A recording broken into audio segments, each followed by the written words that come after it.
लेकिन अगर जैसे नीट का पेपर बहुत ज्यादा कठिन आ गया है, अगर ऐसा ही पेपर जेईई में आ गया तो क्या करें? देखिए, नीट एग्जाम में फिजिक्स का पेपर स्पेशली टफ आया था, और वो टफ इसलिए था क्योंकि नीट के बच्चों का मैथमेटिकल स्किल नहीं होता, इसलिए उनको मुश्किल लगा। लेकिन नीट के पेपर का और जेईई एडवांस के पेपर का आपस में कोई रिलेशन नहीं है। नीट का पेपर जब सिंपल आता था तब भी जेईई एडवांस उतना ही मुश्किल आता था, चाहे वो टफ आ गया तब भी जेईई एडवांस वही लेवल पर रहेगा। तो इसमें आप बिल्कुल ना घबराएं, जेईई एडवांस वैसा ही आएगा जैसा अभी तक आता था। अगर सर फिर भी अगर पेपर टफ आ गया तो उस केस में क्या करोगे? सबसे पहले आपको ये समझना है कि टफ पेपर कहते किसको।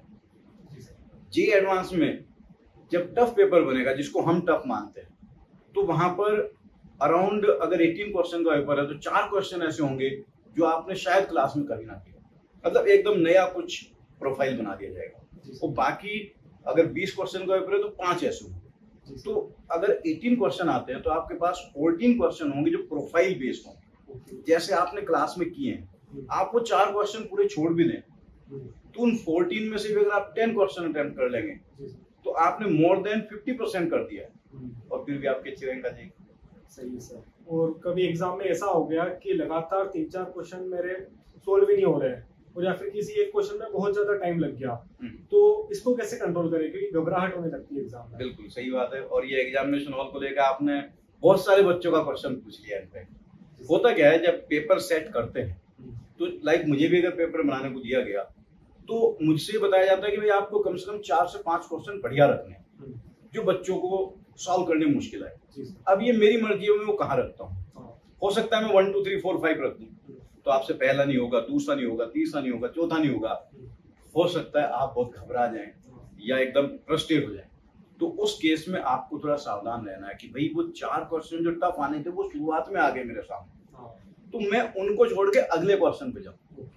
और वो हो सकता है मुझसे लगातार 7-8 क्वेश्चन सॉल्व हो जाएं, तो आप में फिर कॉन्फिडेंस आएगा। ये प्लानिंग होती है पेपर सेटल, उसमें आपको फंसना नहीं है, उस चक्रव्यूह में नहीं फंसना है। और सर एग्जामिनेशन हॉल में क्या होता है ना कि कॉन्फिडेंस लाने के लिए सबसे पहले कौन सा सब्जेक्ट करें, कौन सा सेक्शन करें, ये एक डाउट रहता है। हाँ, ये भी बड़ा इंपॉर्टेंट है, बिकॉज कोई पेपर लेंदी होता है सब्जेक्ट, जैसे मैथ्स का में ज्यादा टाइम लगता है, तो ओवर द इयर्स जो हमने देखा है, और हम सब टीचर्स का भी ये मानना है कि आप पहले केमिस्ट्री अटेम्प्ट करें, क्योंकि केमिस्ट्री के टीचर्स भी खुद ये मानते हैं कि उसमें से आप टाइम बचा सकते हैं थोड़ा। फिजिक्स में हो सकता है आपको पूरा टाइम लग जाए, तो वो जो भी टाइम आप बचा रहे हैं वो मैथ्स को दें। हो सकता है आपका मैथ्स बहुत अच्छा हो, लेकिन अगर आपने शुरू में उसको अटेम्प्ट किया तो हो सकता है आप बहुत सारे क्वेश्चन के सॉल्व कर दें, लेकिन वो टाइम इतना लग जाएगा, 1.5 से 2 घंटे लग जाएंगे। अब आपके पास टाइम कम है और सब्जेक्ट हो, वहीं अगर आप 1.5 घंटे में फिजिक्स और केमिस्ट्री निपटा लेते हैं तो आपके पास टाइम आधा है और सब्जेक्ट एक है, आपका कॉन्फिडेंस वैसे ही अच्छा होगा और आप मैथ्स में बढ़िया कर पाएंगे। जी सर। हाँ sir, thank you for your time. मेरे को अच्छा लग रहा है, कॉन्फिडेंट फील कर रहा हूँ कि हाँ अब एग्जाम के लिए मैं रेडी हूँ। Okay, all the best from my side. Thank you sir. और सभी स्टूडेंट्स को जो ये एडवांस देने जा रहे हैं उनको मेरी तरफ से और अनअकैडमी की पूरी टीम की तरफ से ऑल द बेस्ट।